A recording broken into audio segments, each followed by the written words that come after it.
Hello friend, ये मैं आपको बता रहा हूँ जामनगर की वीडियो।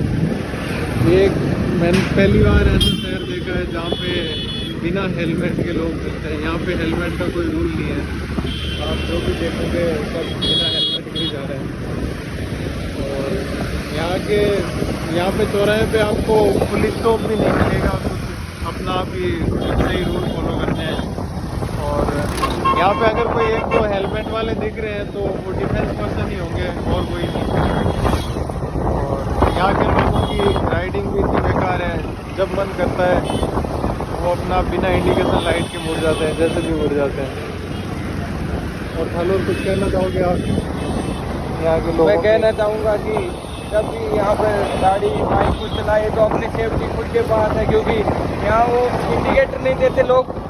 पैर साइड में करके उस डायरेक्शन में जाना रहता है, वो पैर साइड में करते हैं, उसका पैर का ध्यान रखो जिस तरह से जाना चाहते हैं। ओके।